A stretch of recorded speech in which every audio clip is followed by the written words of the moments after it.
I'm done funding your pathetic lifestyle. My husband sneered after my promotion, demanding separate accounts. Crushed by his public humiliation, I agreed. That Sunday, when my mother arrived for lunch and stepped into the kitchen, her horrified scream shattered the silence, sending panicked neighbors flooding into our yard. I'm done funding your pathetic lifestyle. Ryan's words hung in our kitchen like smoke from a fire I hadn't seen coming.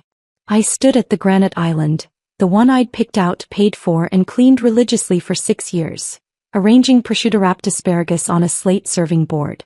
My hands didn't shake. They kept working, placing each piece in perfect rows, the way I'd been arranging my entire life around his ego without even realizing I'd forgotten what my own preferences looked like. Before we continue, I want to thank you for being here and sharing stories of women finding their voice. If you believe invisible labor deserves recognition, please consider subscribing. It's free and helps us reach more women who need to hear this. Now let's see how this unfolds. He leaned against the doorframe in his expensive athletic gear, the kind that cost $200 per outfit, all purchased with my credit card, and watched me like he was waiting for a reaction. His face had that expression I'd started recognizing over the past few months. Rehearsed confrontation. Like he'd been building up to this moment in the locker room mirror at his gym, convincing himself he was right, that he was finally standing up for himself. Against what exactly, I wasn't sure. Separate accounts, he continued, his voice gaining confidence from my silence. Effective immediately. What's mine is mine. What's yours is yours. We split everything 50-50. Fair is fair. Fair. The word tasted like metal in my mouth. I set down the serving tongs with deliberate care and turned to face him fully. If that's what you want. He blinked. That wasn't the script he'd prepared for. He'd expected tears, maybe. Begging. An argument about how we were supposed to be partners, how marriage meant sharing everything.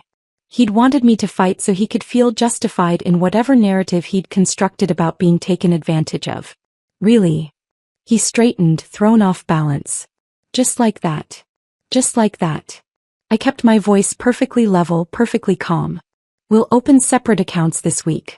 Transfer everything. Start fresh. Relief flooded his face, so obviously it would have been funny if it wasn't so devastating. Good. That's good. I'll set mine up tomorrow. He paused at the kitchen entrance and I saw him gather himself for one more jab, one more twist of the knife. Maybe this will teach you some financial responsibility. Then he left, to meet his gym buddies for drinks that I'd be paying for at least one more time. I stood alone in the kitchen that smelled like rosemary and something burning, though nothing was in the oven. The scent was just us, I realized. Our marriage going up in flames so slowly I'd gotten used to the smoke. My pathetic lifestyle. I looked around at the space I'd created. The herb garden on the windowsill that I watered every morning. The knife set I'd researched for weeks before purchasing.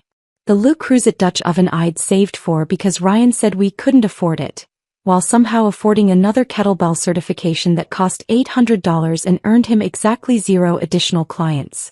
This kitchen, this house, this entire life, I'd built it. Paid for it.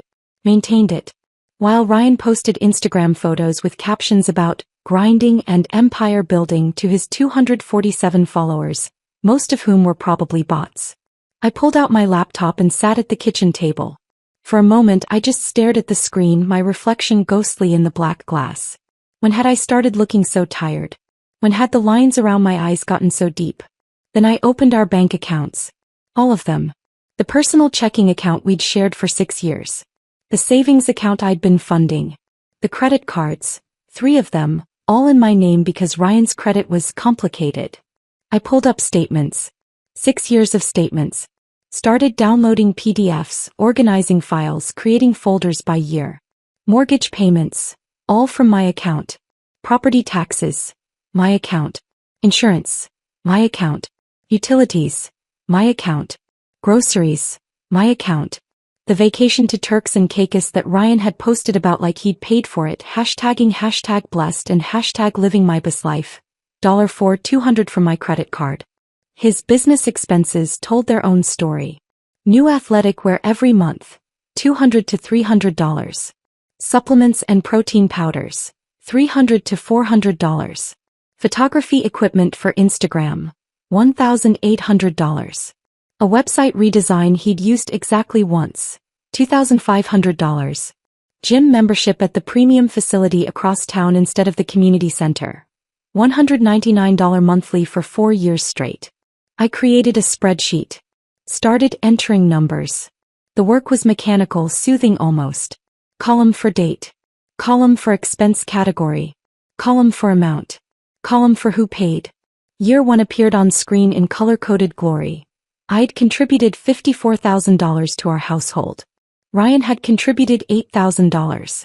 Year 2, $61,000 from me. $7,200 from him. Year 3, 4, 5, 6. The pattern never changed. My contributions climbed as my salary increased with each promotion at Morrison Digital. His hovered around $650 monthly, barely enough to cover utilities, certainly not enough to justify the athletic gear and supplements and certifications that kept appearing on my credit card statements. The final total made my hands stop moving on the keyboard.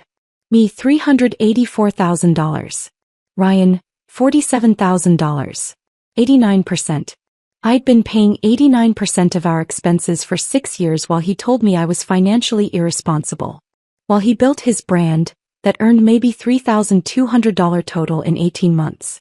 While he posted motivational quotes about hustle culture and grinding and never giving up on your dreams. I'd been his dream. His meal ticket.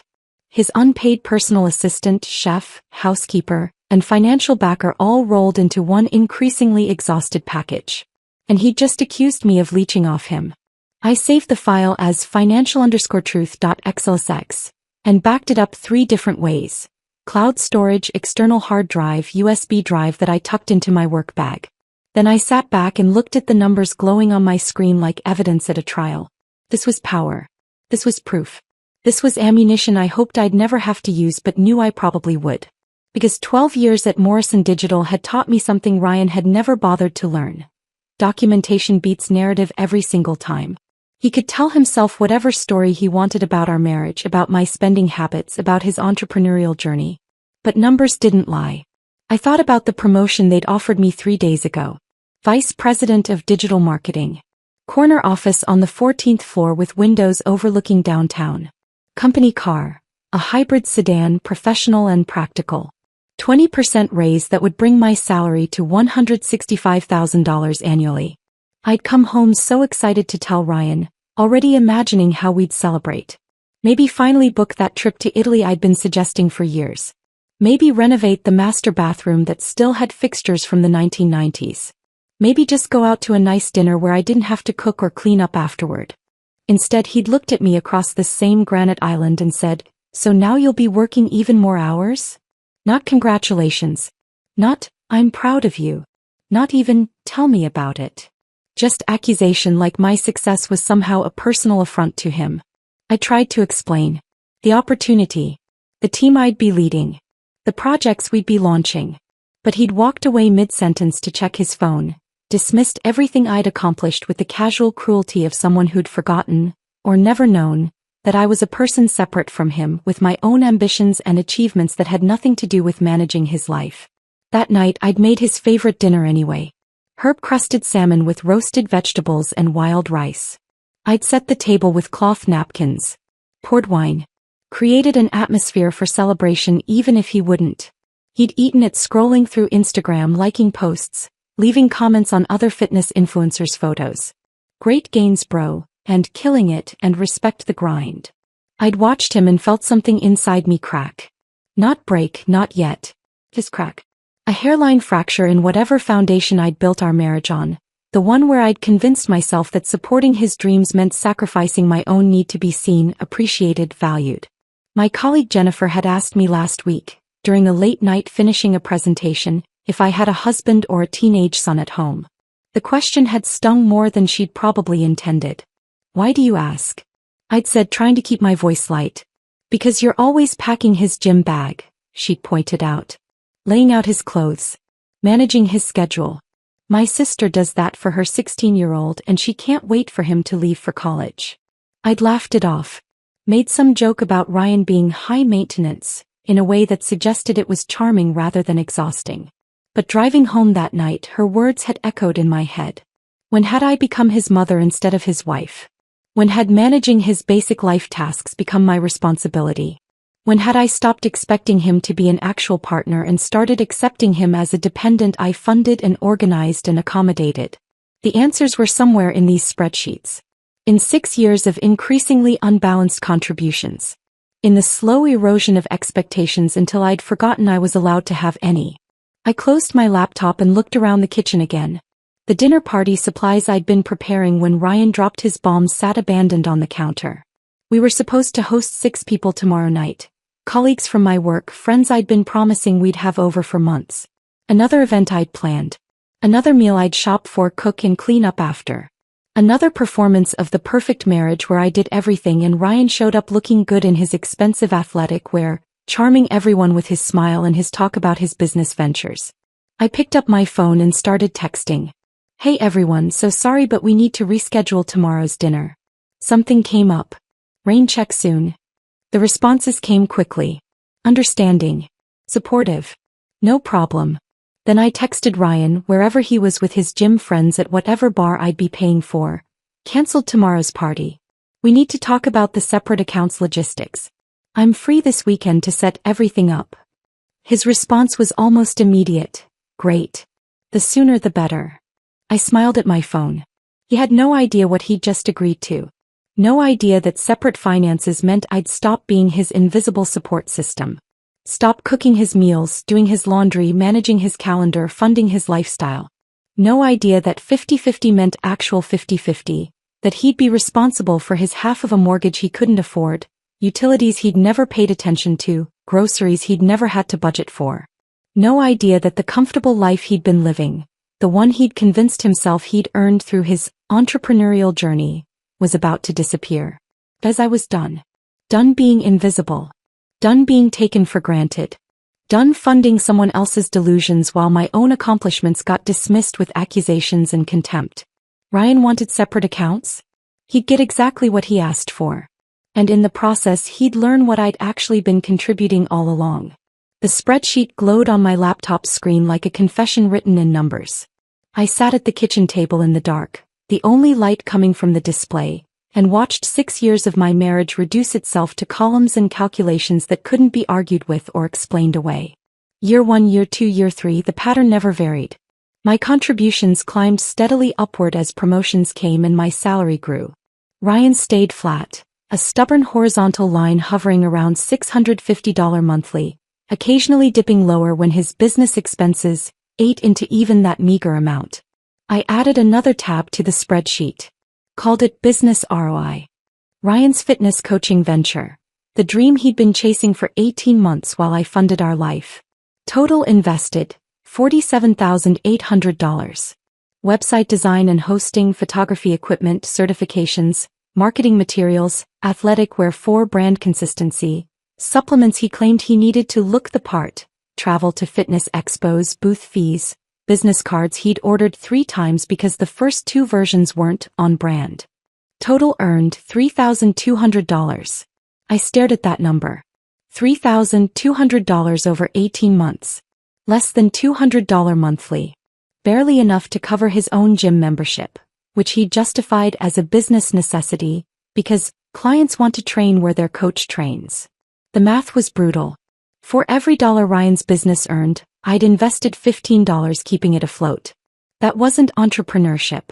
That was an expensive hobby I'd been funding without realizing I hadn't agreed to it. I created another tab. Daily operations.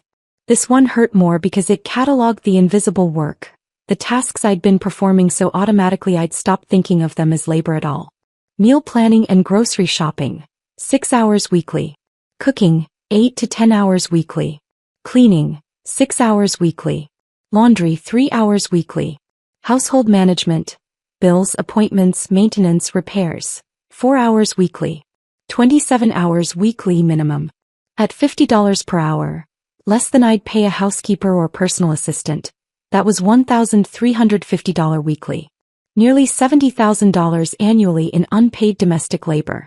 Added to the financial imbalance, I'd been contributing roughly $140,000 yearly to our household while Ryan contributed maybe $15,000 when you counted both his money and his minimal time investment. My phone buzzed.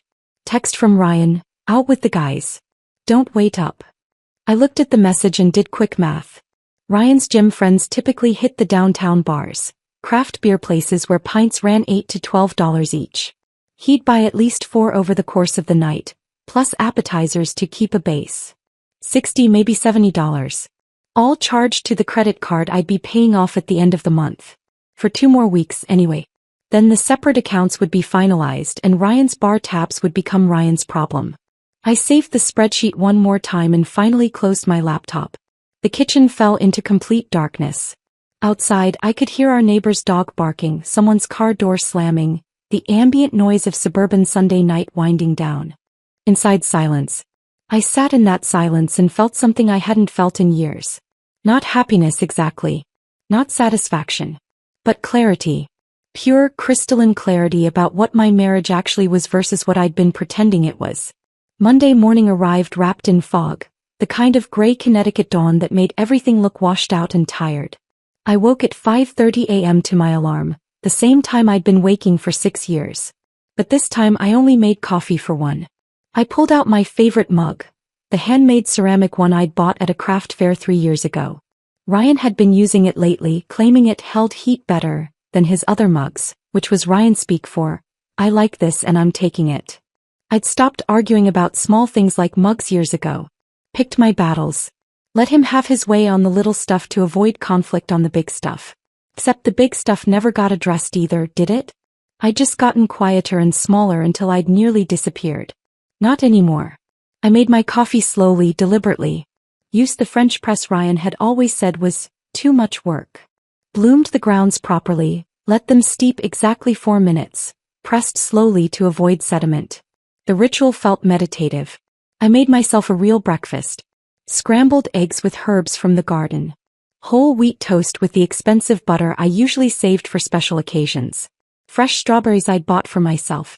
At 7 a.m. Ryan emerged from the bedroom looking like he always did, bleary-eyed, hair disheveled, moving with the unconscious expectation that his morning would be managed for him. He stopped short in the kitchen doorway. The coffee maker sat empty and cold. No breakfast warming on the stove. Just me sitting at the table with my tablet eating my meal for one. "Where's breakfast?" he asked. Not mean exactly. Just genuinely confused, like he'd walked into the wrong house. I didn't look up from the article I was reading. Cabinet's right there.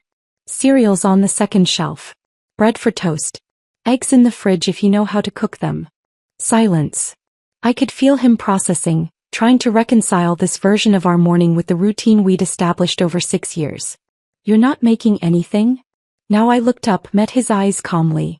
"Separate finances means separate meals, Ryan. You wanted independence. This is what it looks like." His jaw tightened. I watched him search for an argument that wouldn't contradict his own logic from 3 days ago. He came up empty. He grabbed a protein bar from the pantry, one I'd bought last week in bulk but wouldn't be buying anymore, and left without another word. The front door closed. His car started. The garage door rumbled up and down. Then silence again. I sat in that silence and felt it differently than I had the night before. Not clarity this time. Something lighter. Something that felt almost like freedom. For 6 years I'd been orchestrating his mornings. Coffee ready when he woke. Gym bag packed. Clothes laid out. Breakfast prepared. Lunch packed if he asked for it. His entire morning choreographed by me so he could roll out of bed and into his day without thinking. Now he'd have to think. Plan. Manage his own basic needs. The smallest change, but it felt enormous. That afternoon during my lunch break I created a new spreadsheet. This one forward-facing instead of backward-looking. Household expenses 50/50th split. I listed everything methodically. Mortgage, $3,300 monthly. His half, $1,650. Property taxes, $420 monthly. His half, $210. Home insurance, $145 monthly. His half, $72.50. Utilities averaging $340 monthly. His half, $170. Internet and streaming services, $180 monthly. His half, $90. Yard maintenance, $160 monthly. His half, $80. Total, $2,272.50 monthly. Not including groceries which we'd split separately. Not including gas, car insurance, personal items, medical expenses, anything individual. Just the cost of keeping the house running. The house I'd been paying for almost entirely alone while Ryan contributed his token $650 and called it partnership. I set up a shared spreadsheet with automatic payment reminders. Created a system where every bill would generate a Venmo request to Ryan for his exact half. Made it professional, organized, impossible to ignore or argue with. The first bill arrived Wednesday. Water and sewer, $340 for the month. I looked at that number and calculated. Our subdivision had expensive water rates, but that total was inflated by Ryan's hour-long post-workout showers and the lawn sprinkler system he'd insisted we install 2 years ago because curb appeal matters. I'd argued it was wasteful. He'd said I was being cheap. We'd installed it. I'd paid for it. He'd enjoyed the greenest lawn on our street and posted photos of it on Instagram with hashtags about investing in your property. I sent him a Venmo request, $170. Added a cheerful note, your half of water bill, thanks. His text came back within minutes. This is ridiculous. It's just the water bill. I responded immediately, and you owe half. That's what separate finances means. Due by Friday, please. 3 dots appeared. Disappeared. Appeared again. Finally, fine. The Venmo payment arrived Thursday morning. I could feel his anger through the transaction, through the lack of any note or acknowledgement. Just money transferred with resentment. Good. Let him be angry. Let him feel what I'd been feeling every time I paid another bill he'd racked up and I'd be responsible for. Every time I funded another expense he'd justified as necessary while calling me irresponsible. 2 weeks into our new arrangement, my office phone rang mid-afternoon. Margaret's name on the caller ID made my stomach tighten reflexively. 6 years of conditioning, of being judged and found slightly wanting by the woman who'd raised the man who took me for granted. Lauren, darling. Her voice had that courtroom attorney quality, friendly but commanding. I'm coming for Sunday lunch this week. Ryan mentioned you're making your famous coq au vin. Famous. I'd made it exactly 3 times, all for Margaret's visits. All because Ryan had volunteered my labor without asking first. I almost laughed. Almost. But the sound that came out was more tired than amused. I'm sorry, Margaret, but I won't be cooking Sunday. Silence. The kind that meant I'd violated some unspoken protocol. Excuse me. Her tone shifted. Confused. Slightly offended. Ryan and I have separate finances now, I explained, keeping my voice pleasant and professional, the same tone I used with difficult clients. Cooking elaborate meals isn't in my budget anymore. You're welcome to come, but you'll need to arrange your own food. More silence. I could hear her breathing, processing, trying to reconcile this information with the daughter-in-law she thought she knew. But Sunday lunch is tradition, Lauren. We've been doing this for 6 years. 6 years. 6 years of me cooking for her while she complimented Ryan on choosing such a capable wife. 6 years of her son eating my food while telling me I needed to be more financially responsible. Then Ryan can cook, I said. Or you can bring something. Either way works for me. I hung up before she could argue. Professional. Polite. Final. Then I pulled out my personal calendar and marked Sunday with 2 words. The reveal. 4 days. 4 days until Margaret arrived expecting her coq au vin and found something very, very different. 4 days until the truth became undeniable. 4 days felt like 4 years. I moved through that week with the strange clarity that comes from knowing everything is about to change. Every conversation with Ryan became loaded with subtext. Every meal I made for myself alone felt like a small revolution. Every bill that arrived felt like another piece of evidence building toward an inevitable conclusion. Wednesday evening I came home from work to find the kitchen in disarray. Not the usual disarray of Ryan's protein shake preparation. Something more chaotic. Pots on the stove. Cutting board with vegetables hacked into uneven pieces. The smell of something burning. Ryan stood at the counter with his phone propped against the backsplash, watching a YouTube video titled, Coq au vin for Beginners. I set down my work bag and watched him for a moment. He was so focused on the video he hadn't noticed me yet. His face had that intense concentration I usually only saw when he was scrolling through other fitness influencers' accounts, studying their content strategy. "What are you doing?" I asked. He jumped, nearly knocked over a bottle of wine he'd opened. My expensive Burgundy, I noticed, not the cooking wine in the pantry. "Practicing," he said defensively. "For Sunday." I looked at the mess he'd created. The chicken pieces were hacked apart unevenly. The vegetables looked like they'd been attacked rather than chopped. Flour dusted the floor. Something in a pan was smoking ominously. "Need help?"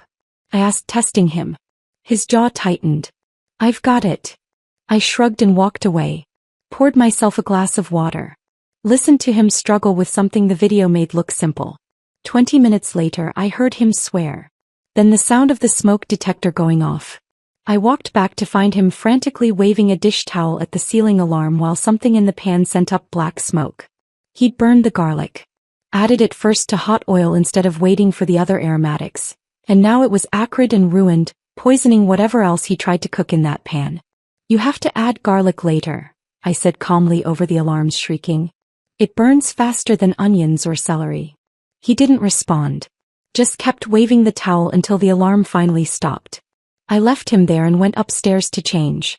Behind me, I heard him dump the pan in the sink, the hiss of hot metal hitting water, another round of creative cursing. An hour later, the kitchen looked like a disaster zone. Every pot we owned was dirty. Flour covered the counters. Something sticky had spilled and congealed on the floor. The trash can overflowed with failed attempts.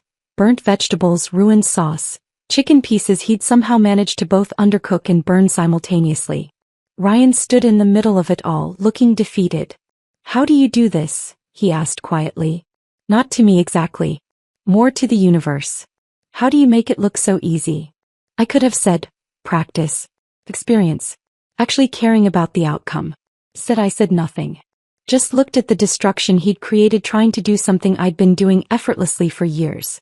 He pulled out his phone and started scrolling. 5 minutes later I heard him on a call.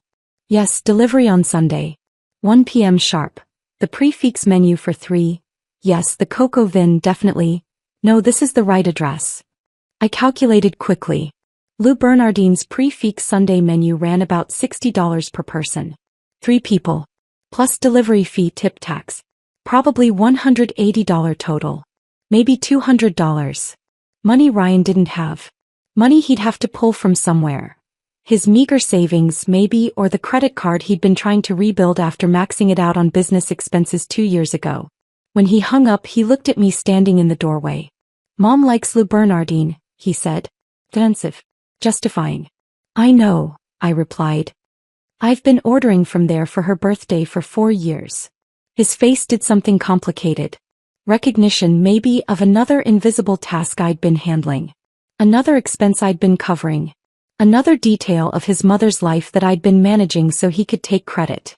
Saturday night, I sat on the couch with a novel I'd been trying to finish for weeks. Finally had time to read now that I wasn't spending my evenings cooking elaborate meals and managing Ryan's schedule. Ryan was back in the kitchen. I could hear him muttering to himself, the clang of pots, water running, the microwave beeping. Around 9 p.m. he appeared in the living room doorway. "The delivery tomorrow is at 1 o'clock, he said. "Mom's coming at 1 o'clock. So timing should work." I didn't look up from my book. "Okay. I'm going to set the table tonight. With the good china. Make it look nice." "Okay." He hovered there, clearly wanting something from me. Validation maybe. Or permission. Or acknowledgement that he was trying. I gave him nothing. Just kept reading. He disappeared back into the dining room. I heard him opening the china cabinet, the clink of plates and glasses. 20 minutes later he was back. "Do we have cloth napkins?" "Linen closet. Second shelf." More sounds of preparation. Ryan playing house, performing domesticity for his mother's benefit. I turned the page in my book and smiled. Sunday morning arrived bright and cold. I woke at 7 a.m., late for me, and made my single cup of coffee. Put on comfortable clothes. Decided to work in the garden. By 10 a.m. I was outside with my roses when Claire Caldwell appeared at the fence line between our properties, coffee mug in hand. "Morning, Lauren," she said. "Big lunch today?" I looked toward our house. Through the dining room window, I could see Ryan frantically adjusting place settings, stepping back to examine his work, adjusting again. Ryan's mother is visiting, I said, turning back to deadhead a spent bloom. Claire leaned against the fence. Is everything okay with you too? Mark mentioned. She trailed off delicately. Mark. Her husband. Whose home office shared a wall with our kitchen. What did Mark mention? I asked, keeping my voice neutral. He heard some intense conversations last week. Not yelling exactly, but tension. We just wanted to make sure you're okay. I could have lied. Could have smiled and said everything was fine, that we were just working through some normal marriage stuff, nothing to worry about. Instead, I met Claire's eyes. She was a CPA, sharp with numbers and patterns. Probably saw through financial facades for a living. We're going through some changes, I said. Financial restructuring. Her eyebrows rose. That sounds complicated. I pulled off my gardening gloves. It's actually very simple. We're just being honest about who pays for what now. Claire processed this. I could see her mind working, connecting dots I hadn't explicitly drawn. Financial restructuring, she repeated slowly. As in, separating finances? As in acknowledging reality, I said. Reality that was apparently very different from what Ryan had convinced himself was happening. Claire's expression shifted. Understanding, recognition. Something that looked almost like solidarity. Well, she said carefully, if you need anything, someone to talk to, a friendly ear, whatever, I'm right next door. She squeezed my arm gently before walking back to her house. I returned to my roses, but my mind wasn't on gardening anymore. I just planted a seed with Claire. A witness who'd be paying attention. Someone who'd notice when the facade cracked completely. At 12:45 p.m. I came inside to wash the dirt off my hands. The dining room table looked almost elegant. Ryan had managed that much at least. Wedding china set precisely. Linen napkins folded. Wine glasses sparkling. The Lou Bernardine delivery bag sat on the kitchen counter, still sealed, waiting to be plated. Ryan emerged from the bedroom wearing dress pants and a button-down shirt. Making an effort for his mother. Looking the part of successful son even if the reality underneath was shaky. She'll be here in 15 minutes, he said. I looked down at my gardening clothes. Old jeans, dirt-stained t-shirt, hair pulled back in a messy ponytail. I know, I said and went upstairs to change. When I came back down, dressed in casual but presentable clothes, Margaret's silver BMW was pulling into our driveway. Ryan straightened his shoulders. Took a breath. Prepared himself for performance. I watched him through the front window and felt nothing. No anxiety. No desire to smooth things over or make this easier for him. Just cold curiosity about what would happen when Margaret encountered reality instead of the son she'd imagined. The doorbell rang at exactly 1 p.m. Margaret didn't believe in being fashionably late. Ryan opened the door. Mom. Right on time as always. She swept in wearing cream cashmere and pearls, air-kissing Ryan's cheek before her sharp eyes found me. Lauren. Her tone could have frozen water. 6 years of that tone. 6 years of subtle disapproval dressed up as concern. 6 years of being judged and found slightly wanting by the woman who'd raised the man taking me for granted. Margaret. Lovely to see you, I replied with matching coolness. She moved toward the dining room, her heels clicking precisely on our hardwood floors. Stopped at the threshold. The table looked beautiful. China gleaming. Crystals sparkling. Everything positioned perfectly. Except in the center, instead of serving dishes with home-cooked food, sat 3 white takeout containers from Lou Bernardine, still in their delivery bag. Margaret's face went through several expressions in rapid succession. Confusion. Disbelief. Something approaching horror. What is this? Her voice rose half an octave. Where's the home-cooked meal? Ryan stepped forward quickly, playing damage control. Change of plans, Mom. I ordered from Lou Bernardine. You love there. You ordered. She turned to look at him like he'd announced he was joining a cult. Why didn't Lauren cook? Her eyes swung to me. Accusatory. Demanding explanation. This was it. The moment I'd been building toward for 2 weeks. I stepped into the dining room, wine glass in hand, perfectly calm. Because cooking elaborate meals for free isn't part of our new financial arrangement, Margaret. The words landed like stones in still water. Ripples spreading outward. Financial arrangement? She repeated slowly, testing the phrase. Ryan wanted separate finances, I explained pleasantly, like discussing the weather. So now we split everything 50-50, including labor. He volunteered to handle Sunday lunch and he did. By ordering $180 worth of catering. I watched that number register. Watched Margaret's lawyer brain start calculating, questioning, assembling a case. Ryan, she said, turning to her son. You spent $180 on takeout? He shifted his weight. It's fine, Mom. I can afford it. The lie sat there between them, obvious and pathetic. I decided to push harder. Test how much truth Margaret could handle. Can you? I asked. Because the mortgage is due Tuesday and your half is $1,650. Plus $170 for utilities. And $280 for groceries we agreed to split. That's $2,100 by Tuesday, Ryan. The color drained from his face. Margaret turned to him with an expression I'd never seen her wear. Not anger exactly, but something colder. Sharper. Calculation. Ryan Michael, she said, using his full name.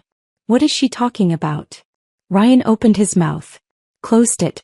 Opened it again. No sound came out. Margaret's question hung in the air between them, heavy and unanswerable. What is she talking about? I watched Ryan's face cycle through options. Denial wouldn't work. I'd already stated specific numbers. Anger would make him look worse. Deflection had failed. He landed on confusion. Mom, it's complicated. Lauren's mixing up. I'm not mixing up anything, I interrupted calmly. Your half of household expenses is $2,272.50 monthly. That's half the mortgage, half the utilities, half the property taxes, half the insurance, half the yard maintenance. The bills are all documented in our shared expense tracker. Margaret's entire demeanor shifted. I watched 30 years of courtroom instincts activate in real time. Her shoulders straightened. Her expression went neutral, professional. When she spoke again, her voice had dropped into that controlled register that meant she was assembling a case. Lauren, she said, turning to face me fully. What exactly is your half of household expenses? I'd been waiting for this question. Preparing for it. I set down my wine glass and met her eyes directly. The same as Ryan's, I said. We split everything equally now. That was his idea. Margaret's eyes narrowed fractionally. And how much are you paying monthly? I could have softened it. Could have presented the information gently with context and explanation. Instead, I chose brutal honesty. About $2,100 for my share of bills. Plus my own groceries, gas, personal items, gym membership, dry cleaning. Around $2,800 total monthly. I watched her process this. Saw her attorney brain already calculating, comparing, searching for the discrepancy she knew was coming.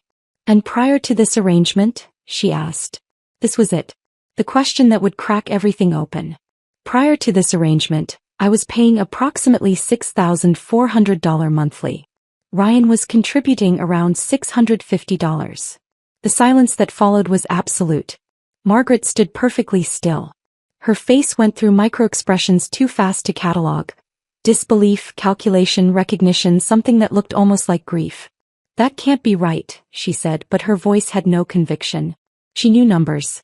She knew I wasn't the type to exaggerate or manipulate data. It's right, I said quietly. I have documentation if you'd like to see it. Yes, Margaret said immediately. I would. Ryan made a sound, protest or panic, I couldn't tell which. Mom, this isn't, you don't need to. Ryan. Margaret's voice cut through his stammering like a blade. Be quiet. I walked to my home office, pulled the binder from the drawer where I'd been keeping it and returned to the dining room. 53 pages of documentation, organized with colored tabs. I handed it to Margaret without preamble. 6 years of bank statements, receipts, mortgage payments, credit card bills. Every dollar accounted for. Every contribution tracked.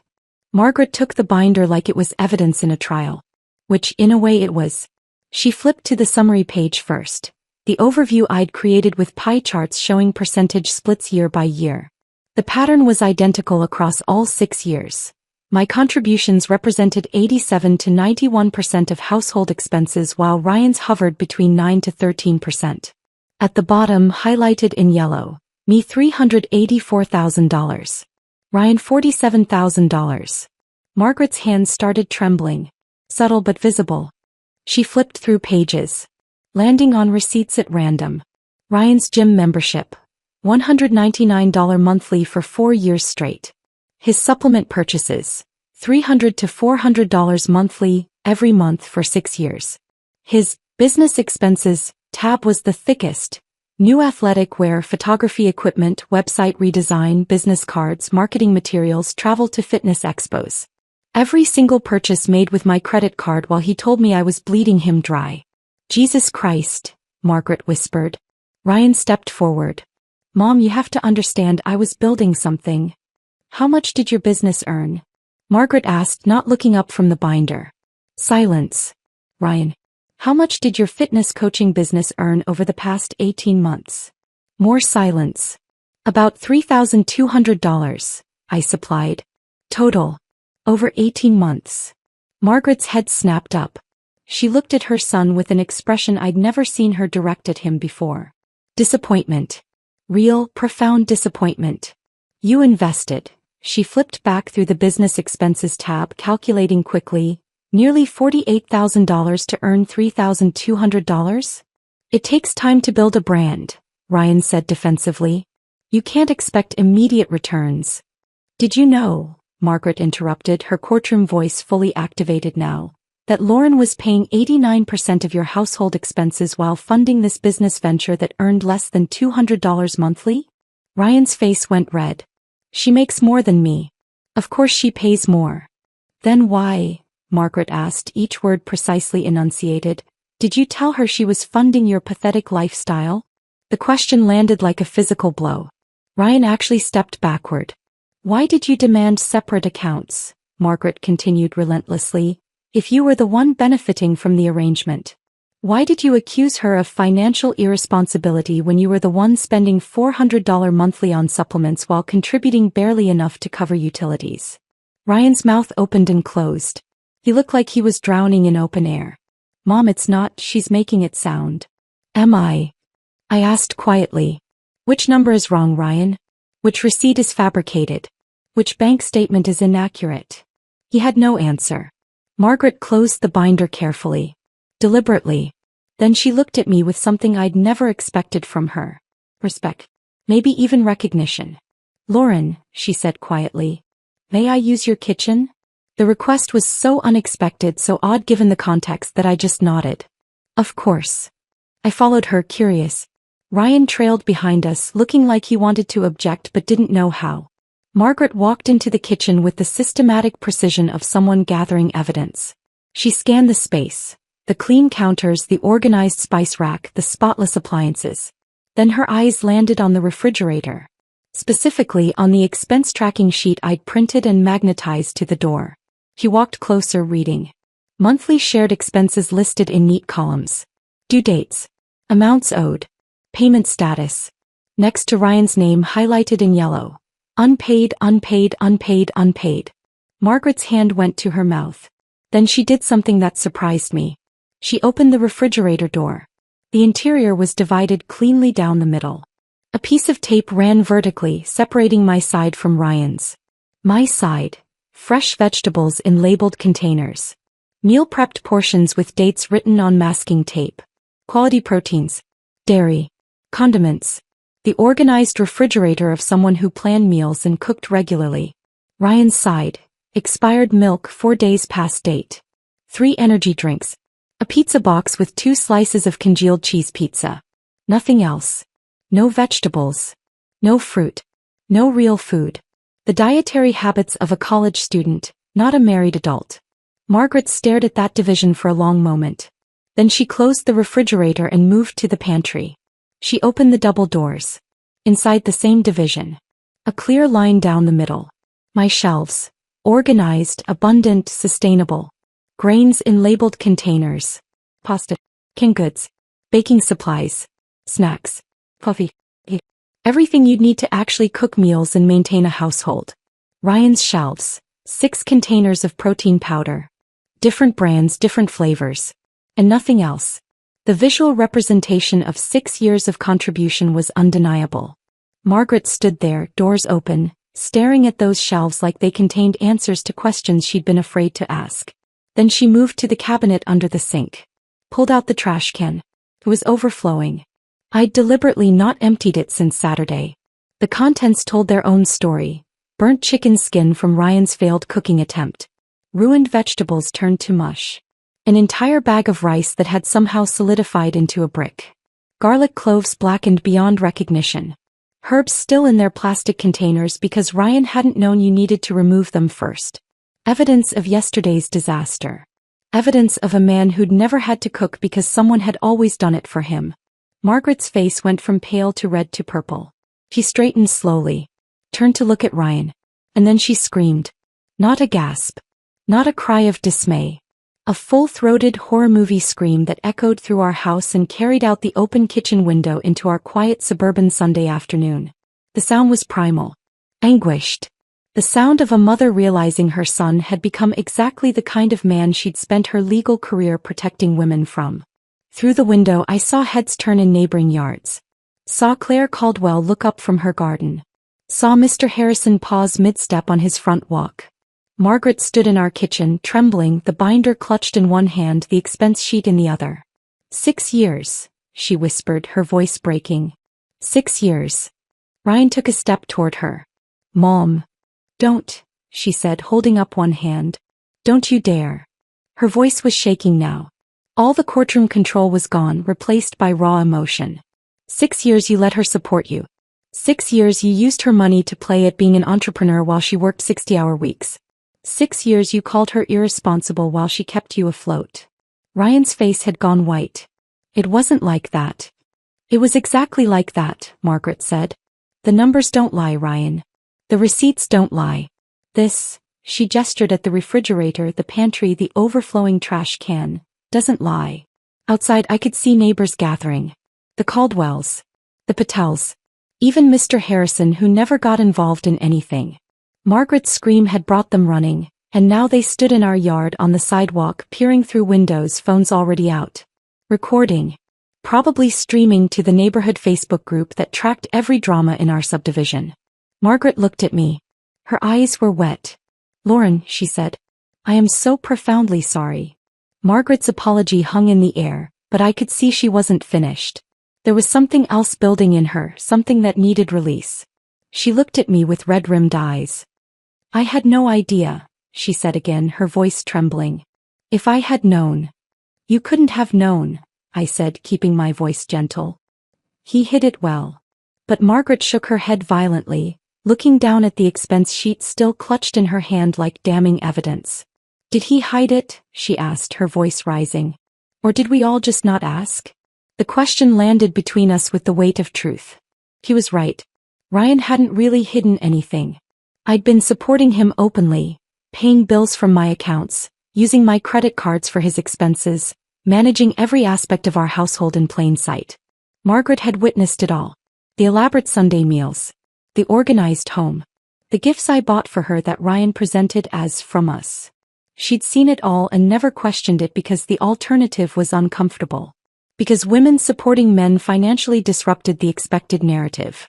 Because asking would have meant acknowledging her son wasn't the man she'd raised him to be. I saw you, Margaret continued, her voice breaking. I saw you cooking, cleaning, organizing, managing everything. I saw Ryan contributing nothing. And I told myself you were just capable. That you were good at that stuff. That it was fine because you seemed happy to do it. She pressed her hand to her mouth, tears spilling over. But you weren't happy, were you? You were exhausted. You were invisible. And I made you more invisible by complimenting your capability instead of questioning his uselessness. Outside I could see the neighbors hadn't dispersed. They stood in small clusters on the sidewalk on our lawn in neighboring yards. Watching through windows. Phone still out. Claire Caldwell had moved closer to our kitchen window. I could see her face clearly, not judgment but recognition. Understanding. How many of them had seen the same thing Margaret had seen? How many had noticed the imbalance and said nothing because it was easier than confronting uncomfortable truths? Margaret straightened her spine. Wiped her eyes. When she looked at me again, something had shifted in her expression. Lauren, she said with the decisiveness of someone making a courtroom decision. What do you need from me? The question surprised me. I'd expected many things from this confrontation, but not an offer of alliance from the woman I'd thought would always defend her son. I glanced toward the window where our neighbors watched, bearing witness to this suburban implosion. I need you to see the truth and acknowledge it, I said simply. That's all. Just bear witness. Margaret nodded once, sharp and certain. Then she turned to Ryan with an expression that made him physically recoil. I'll be staying at the Marriott tonight, she said, her voice cold and final. When I come back, if I come back, I expect to find you prepared to have a very different conversation about your marriage and your contributions to it. She tucked the binder under her arm like evidence she was taking to trial and walked toward our front door. Ryan found his voice finally. Mom, wait. No. She didn't even turn around. You humiliated yourself, Ryan. In front of your neighbors. In front of your wife. In front of me. You need to sit with that. You need to understand what you've done. She opened the front door and walked out. Into our yard where at least 15 neighbors stood watching. The silence was absolute. Margaret walked through them with the dignity of someone who'd spent 3 decades commanding courtrooms. Her head high. Her shoulders back. The binder visible under her arm. The neighbors parted for her. I watched Claire touch Margaret's arm gently as she passed. A gesture of solidarity or support, I couldn't tell which. Margaret got into her silver BMW and drove away. For a moment nobody moved. The neighbors stood frozen, processing what they'd just witnessed through our kitchen window.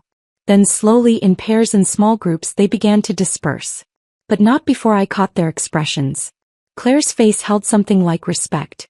Susan Patel looked thoughtful, almost contemplative. Even Mr. Harrison nodded at me through the window before shuffling back to his own yard.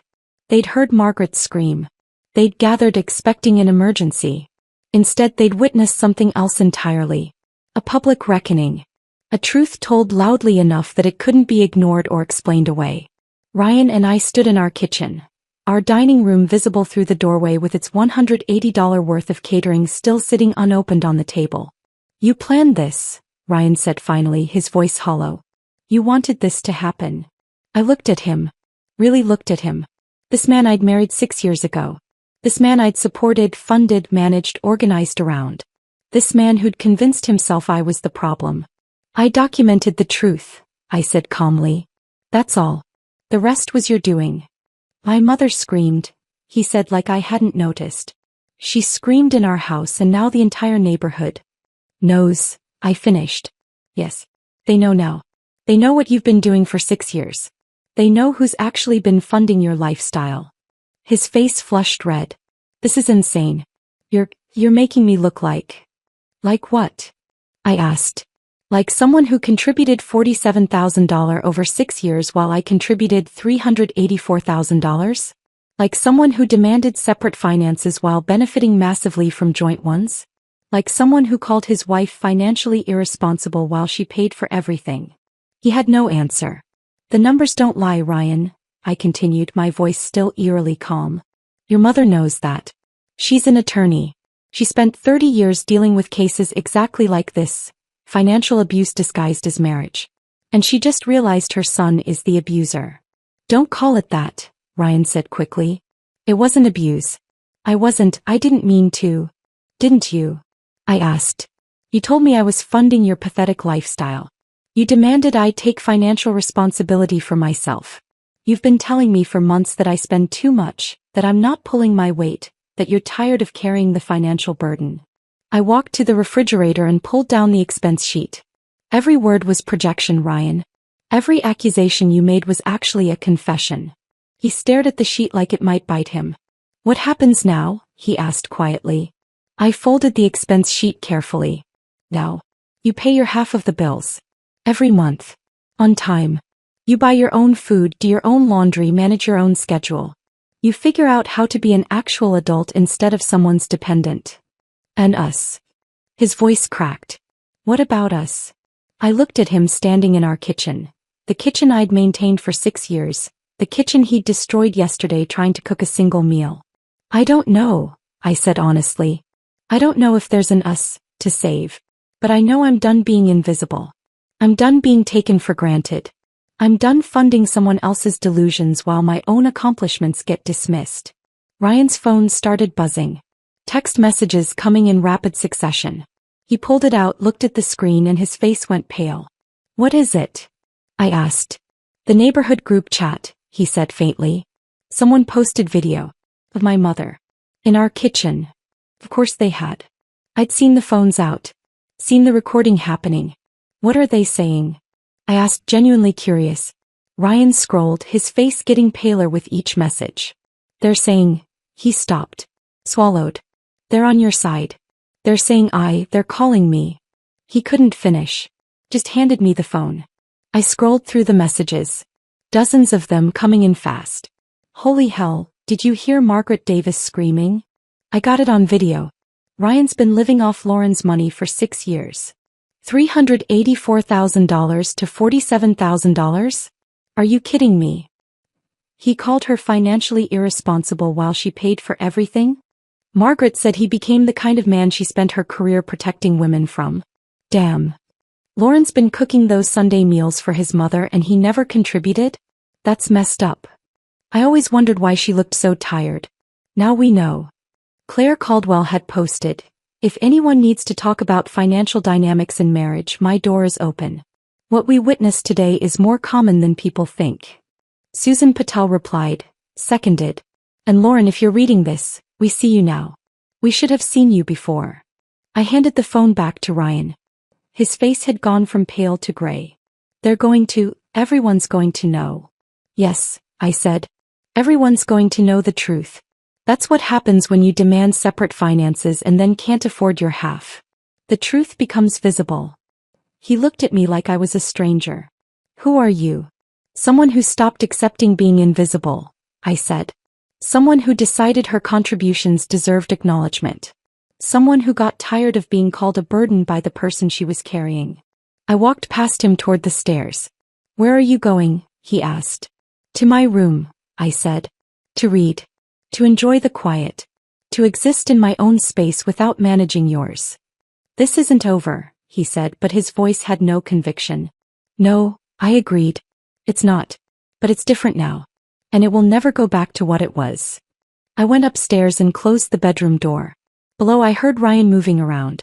Heard him on the phone, probably calling his mother, though she wouldn't answer. Heard him in the kitchen finally dealing with the catering that had never been eaten. Outside, the afternoon sun slanted across our neighborhood. Somewhere, neighbors were still talking about what they'd witnessed. About Margaret's scream. About the truth that had finally, brutally, necessarily come to light. I lay on my bed and stared at the ceiling. Tomorrow, Ryan would have to figure out how to pay $2,100 in bills he'd never budgeted for. Tomorrow, he'd have to buy his own groceries and cook his own meals. Tomorrow, he'd have to face a neighborhood that knew exactly who he was and what he'd done. But today, in this moment, I felt something I hadn't felt in 6 years. Not happiness. Not triumph. Just the quiet, profound relief of truth finally spoken aloud. The quiet in our house that night was different from any silence we'd shared before. Not comfortable. Not companionable. Just empty, like a room after furniture's been removed and you can see all the damage that was hidden underneath. I lay in bed staring at the ceiling, listening to Ryan move around downstairs. Heard him finally dealing with the catering, containers opening, the scrape of utensils, the refrigerator door opening and closing. Then silence again. Around midnight, I heard his footsteps on the stairs. They paused outside our bedroom door. I held my breath, waiting to see if he'd knock. If he'd try to come in. If he'd attempt some conversation or reconciliation or explanation.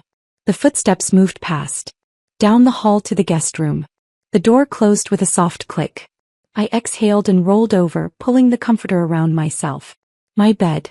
My room. My space. For the first time in 6 years, I didn't have to negotiate for it. Monday morning arrived gray and cold. I woke at 5:30, made my single cup of coffee, dressed for work in the master bathroom without worrying about waking Ryan.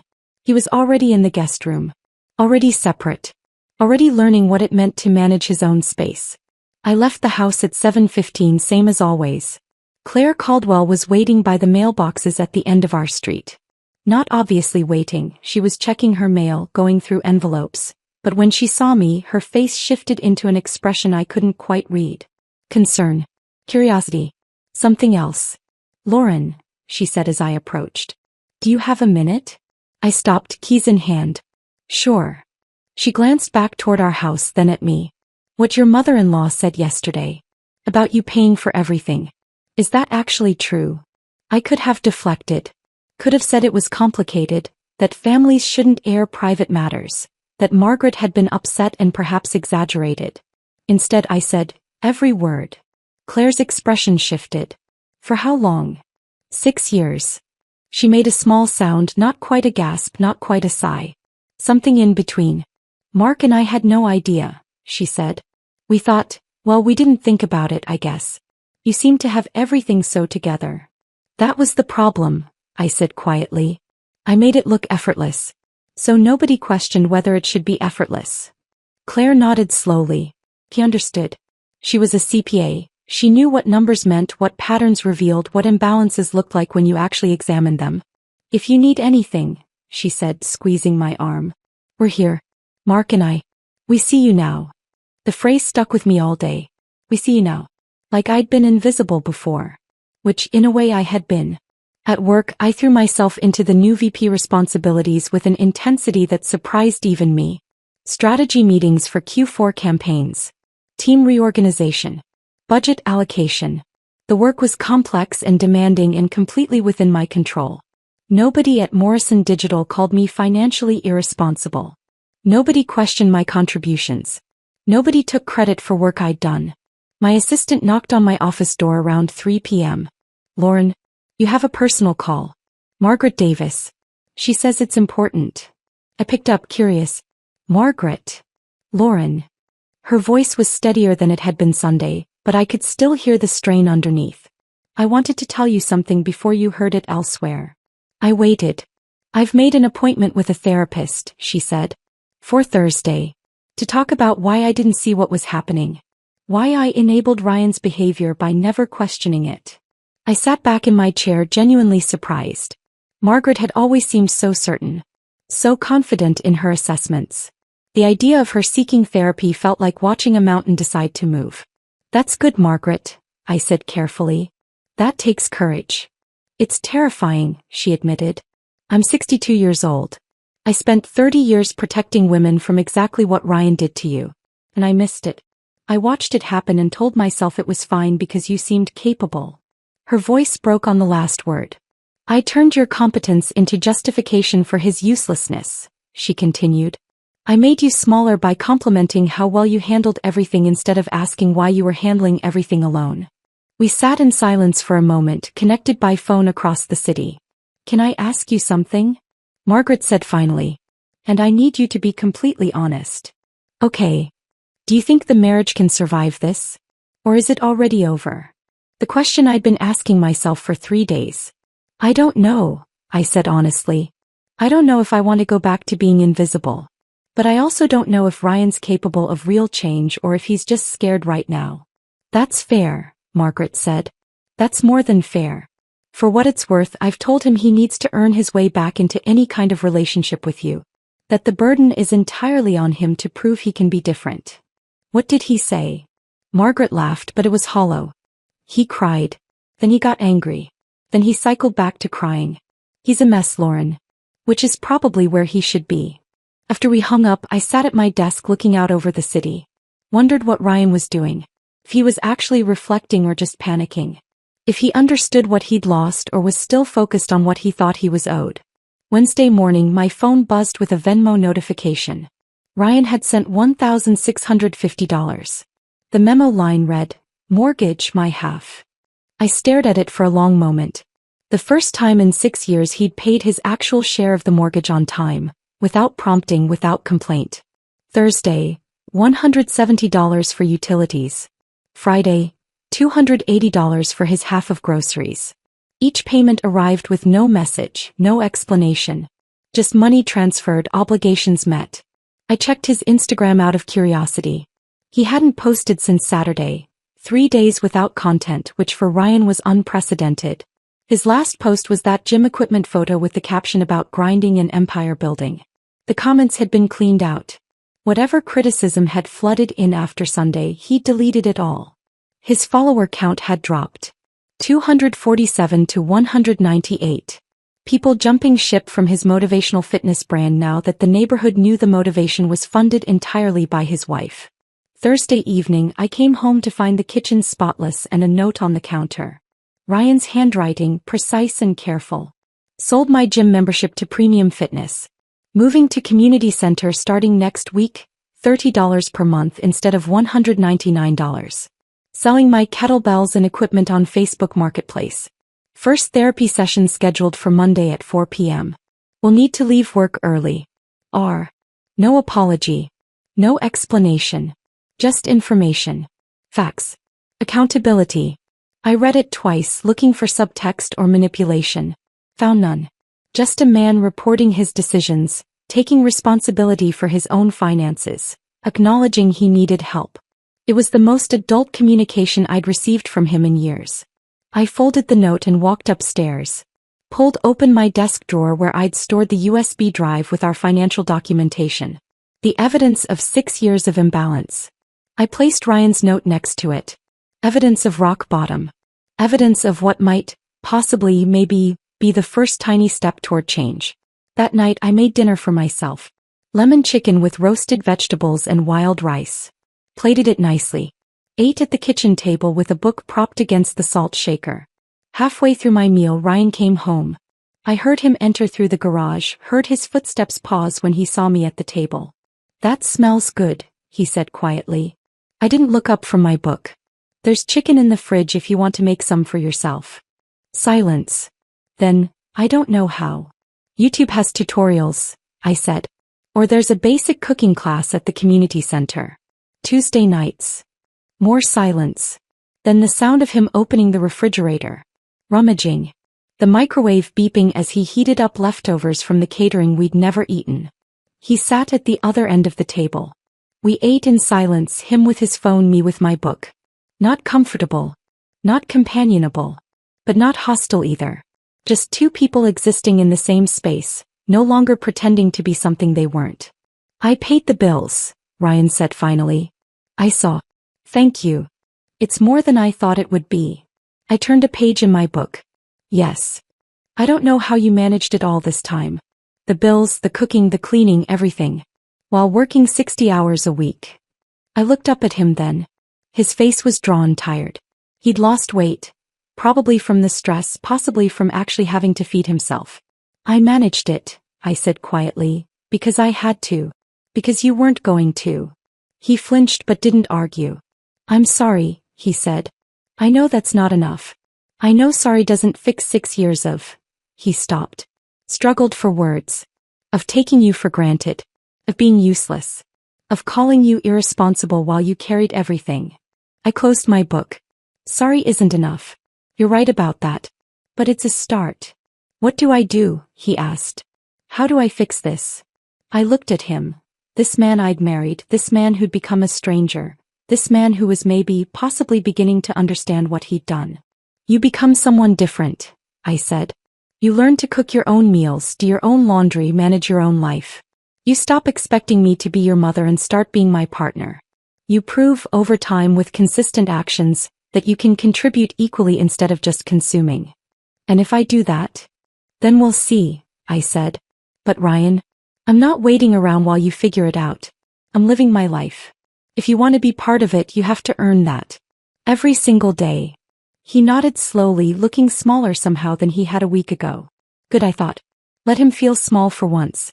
Let him understand what 6 years of invisibility felt like. Ryan finished his microwave meal in silence. Set his fork down. Looked at me with an expression I couldn't quite read. "Can we talk?" he asked. "Really talk?" "We're talking now," I said, not looking up from my book. "I mean," he stopped. Started again. "I mean, can we sit down and have an actual conversation? About everything?" I marked my place in the book and closed it. "When? Now? Or tomorrow? Whenever you have time." The fact that he was asking for my time instead of assuming he had access to it felt significant. "Tomorrow," I said. "Saturday morning. After I finish my run." He nodded, looking almost relieved that I hadn't said no outright. Saturday morning I ran 5 miles through the neighborhood. Past Claire Caldwell's house where she waved from her garden. Past the Patels who smiled and nodded. Past Mr. Harrison who actually spoke. "Morning, Lauren." The neighborhood that had witnessed my humiliation had become something else. Not quite allies but witnesses. People who saw me now in a way they hadn't before. I came home sweating, endorphins high, feeling more myself than I had in years. Ryan was sitting at the kitchen table with a notebook. He looked terrible, drawn, tired, like he hadn't been sleeping well. He'd lost weight. His gym-sculpted physique was softening without the hours of daily training he could no longer afford. "Coffee?" he offered, gesturing to the French press. I poured myself a cup and sat across from him. Waited. "I've been going to therapy," he started. His voice was rough, uncertain. "Dr. Morrison has been. She's been making me look at things I didn't want to see." I sipped my coffee. Said nothing. "She asked me to track my daily activities," Ryan continued. "Everything I do in a typical day. Then assign an hourly value to each activity based on what it contributes to our household." He slid the notebook across the table. I opened it. Saw pages of scratched-out attempts, erased lines, frustrated scribbles. "I couldn't do it," Ryan said, his voice breaking. "I couldn't assign value to my time because most of what I do doesn't create value." I looked at his attempts. Saw him trying to quantify gym time, Instagram posting, meal planning he didn't actually do, cleaning he didn't perform. 2 hours daily at the gym, he continued. That's for me. Not for us. Not contributing anything except my own ego. 3 hours weekly posting on Instagram for a business that earns almost nothing. Maybe an hour weekly actually doing something that benefits our household. He put his head in his hands. Everything else is you, Lauren. Cooking, cleaning, managing bills, maintaining the house, remembering appointments, organizing, planning. Everything. I closed the notebook and pushed it back toward him. I called you financially irresponsible, Ryan said, looking up at me with red-rimmed eyes. I actually believed it. I convinced myself that your salary was ours to share and mine was mine to keep. That you spent too much on shoes and handbags while I was investing in my business. He laughed, but it sounded broken. Your entire shoe collection cost maybe $2,000 over 6 years. My gym membership alone cost $12,000. My supplements cost more than your clothes. My business expenses, $47,000 to earn $3,200. I know, I said quietly. I know you know. That's what makes this so. He stopped. Swallowed hard. I'm not the victim here. I'm the problem. And I didn't see it until my own mother screamed it in front of the entire neighborhood. We sat in silence. Outside I could hear someone mowing their lawn. Normal suburban Saturday sounds. What do you want from this conversation? Asked finally. I don't know, Ryan admitted. Maybe just to tell you that I'm starting to understand. That I'm trying to change. That I'm... His voice cracked completely. That I'm sorry. Not performative sorry. Actually sorry. I looked at him. This man who'd called me a burden while I carried him. This man who was maybe, possibly starting to see what he'd done. Hey, I said. I hear you. That afternoon Shauna called. Coffee? I need to talk to you about something. We met at our usual Starbucks. She was already there when I arrived, 2 lattes waiting. I'm so glad you finally stood up to him, she said before I'd even sat down. I raised an eyebrow. You're not usually this direct. I've been holding this in for 6 years, Shauna said. Watching you disappear into that marriage. Watching you become smaller and smaller while Ryan took up more and more space. Why didn't you say something? She laughed, but it was bitter. I did, Lauren. Multiple times. Do you remember 3 years ago when I told you Ryan was treating you like his personal assistant? I did remember. Vaguely. A conversation that had made me defensive. You told me I didn't understand, Shauna continued. That Ryan was going through a transition. That marriage meant supporting each other through hard times. You said I was being judgmental. The memory came back sharper now. I'd been angry at her for weeks after that conversation. I stopped pushing after that, Shauna said. Because I could see you weren't ready to hear it. You'd convinced yourself that your value was in how much you could do for him. How capable you were. How much you could handle. She reached across the table and took my hand. But Lauren, your value was never in what you did for Ryan. It was always in who you are. Brilliant. Accomplished. Kind. Organized. Successful. You didn't need him. You never needed him. Her voice got quieter. He needed you desperately. And he convinced you it was the other way around. The truth of her words broke something open in me. I started crying. Right there in Starbucks. Ugly crying that made other customers glance over and then politely look away. Shauna moved around the table to sit beside me, holding me while I finally grieved for 6 years of making myself smaller to accommodate someone else's ego. I was so stupid, I said through tears. You weren't stupid, Shauna said firmly. You were generous. You were kind. You believed the best in someone who took advantage of that. That's not stupidity. That's humanity. Tuesday, Margaret called and asked if we could have lunch. Just the two of us. We met at a quiet bistro downtown, away from our neighborhood and its watching eyes. Margaret looked different. Less polished. More vulnerable. She'd stopped wearing her courtroom armor. I need to tell you something, she said after we'd ordered. About why I didn't see what Ryan was doing to you. I waited curious. When I was building my law practice, Margaret began, I worked 80-hour weeks while Roger launched his construction company. For the first 10 years of our marriage I paid for everything. She stirred sugar into her coffee with precise movements. My mother told me I was being a fool. That Roger was using me. That I should demand he get a real job and contribute properly. I defended him viciously. Cut her off for 3 years over it. Margaret looked up at me. Roger's business eventually succeeded. We're comfortable now. So I told myself my mother had been wrong. That my investment in Roger had paid off. She paused. But looking at you and Ryan, I realized I was projecting my story onto yours. I wanted Ryan to be like Roger. Wanted your story to have the same ending as mine. So I didn't look closely at what was actually happening. What's the difference? I asked quietly. Between your story and mine? Margaret's attorney precision returned. Roger was building a real business, she said. He worked construction sites 12-hour days.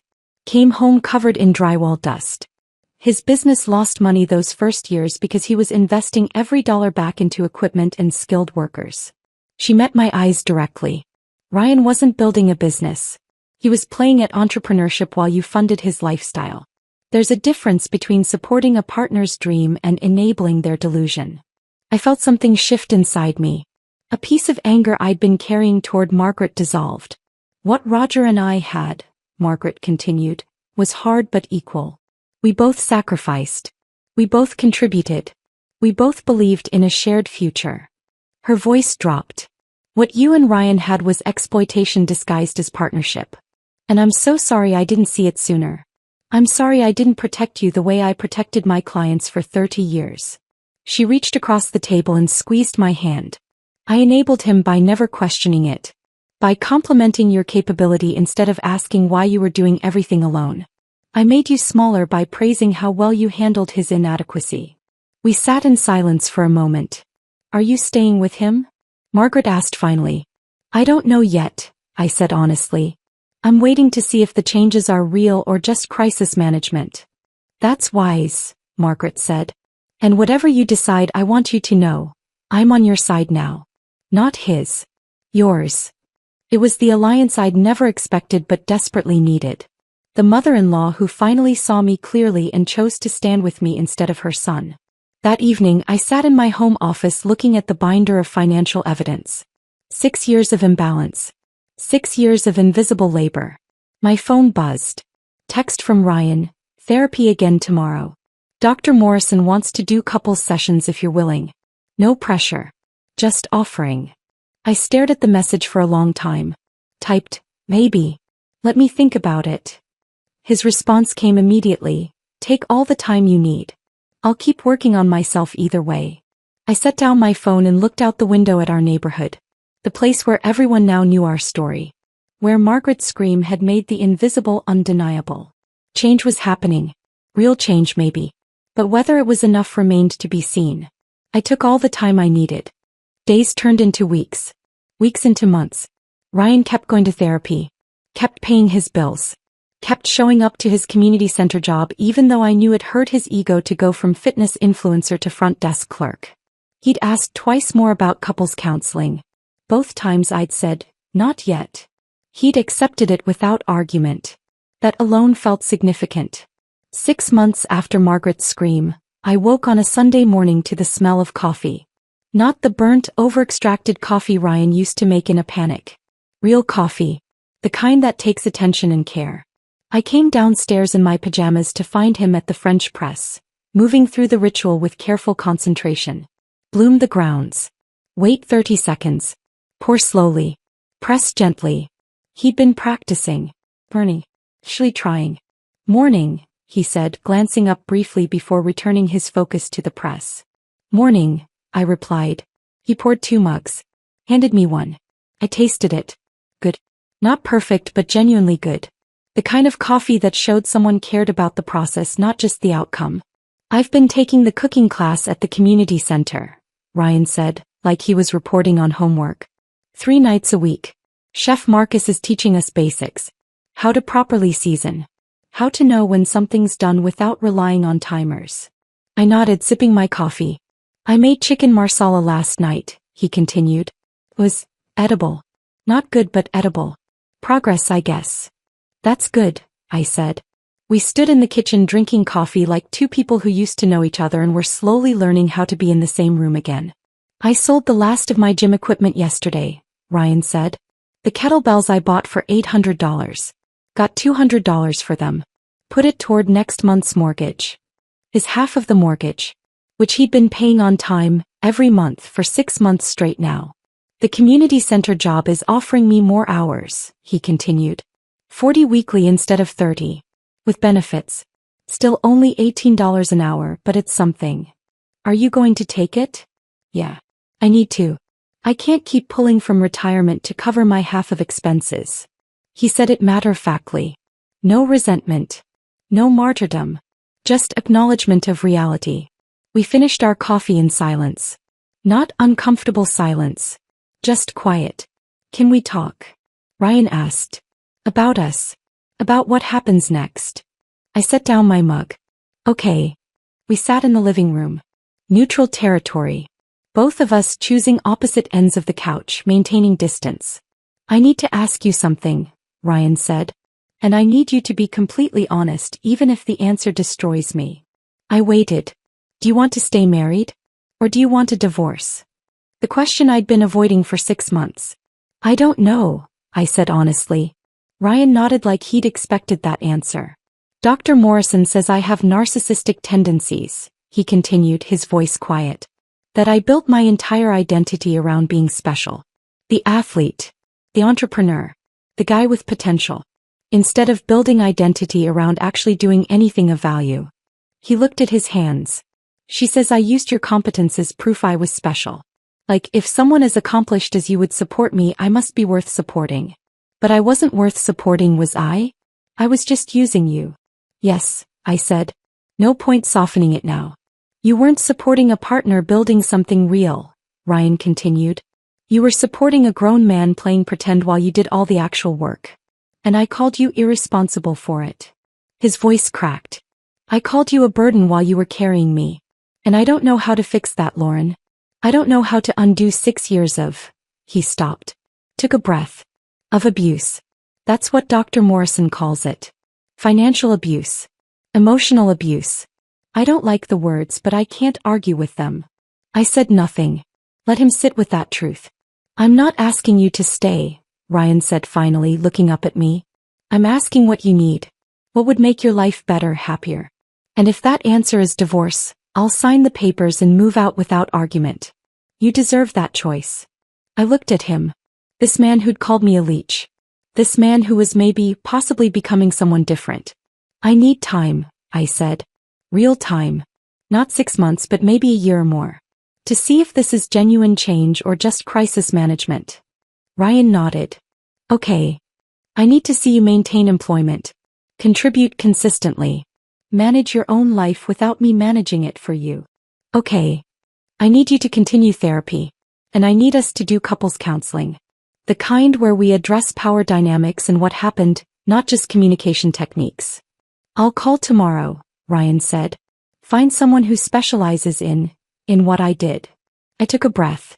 And I need you to understand that even if we stay married, we will never go back to how things were. I will never again be invisible. I will never again manage your life while you take credit. I will never again accept being called a burden by someone I'm supporting. I understand, Ryan said quietly. And I don't want to go back either. That version of me was... He struggled for words. Pathetic. Veiled. Cruel. We sat in silence. Can I ask you something? Ryan said. Yes. Why are you giving me this chance? After everything I did, why haven't you just filed for divorce? I thought about that question. Had been thinking about it for months. Because I want to see if people can actually change, I said finally. Not just say they'll change. Not just perform change for a few weeks until things get comfortable again. But actually fundamentally become different. I looked at him directly. And because the person I married 6 years ago, before the entitlement, before the taking for granted, before all of it, that person was worth loving. I want to see if that person still exists underneath everything else. Ryan's eyes filled with tears. I'm trying to find him too, he whispered. This morning, 6 months and 2 weeks after the scream, Margaret came for Sunday lunch. But this time, everything was different. Ryan cooked. A simple roasted chicken with vegetables. Nothing fancy, but the kitchen smelled good and he moved through the space with something approaching competence. Margaret arrived at 1 p.m., punctual as always. But she wasn't wearing her courtroom armor anymore. Just comfortable clothes and a genuine smile. Something smells wonderful, she said, hugging me first. Then Ryan. Roasted chicken, Ryan said. With Chef Marcus's technique. Hoping it's actually edible. We set the table together, all three of us. Margaret folding napkins. Me arranging plates. Ryan bringing out the food. The role reversal was complete. Surreal even. We sat down to eat.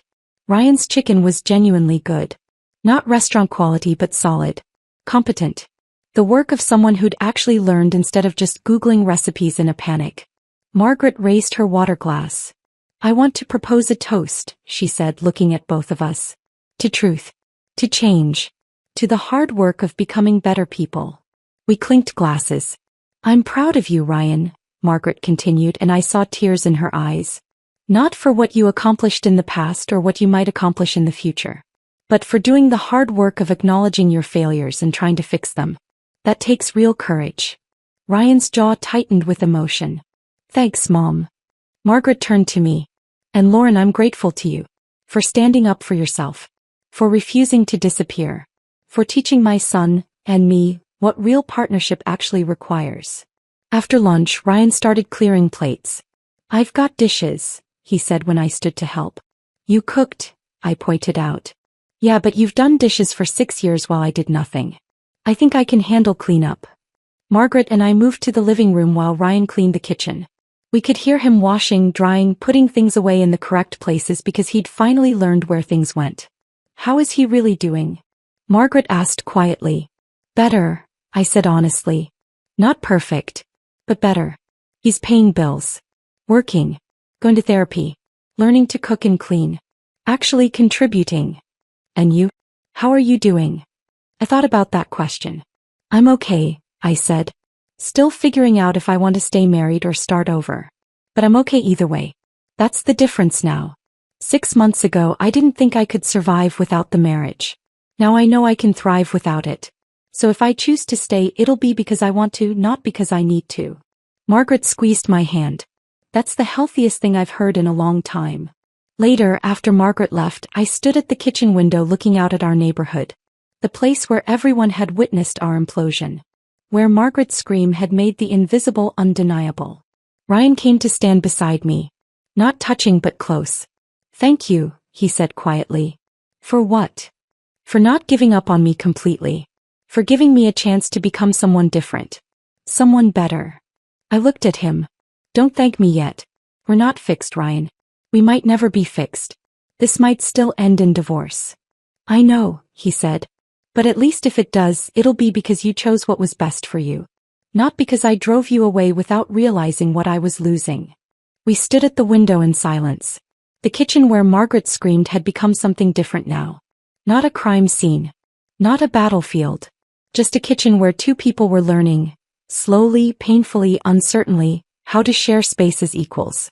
Some stories end with divorce and vindication. With clean breaks and fresh starts and never looking back.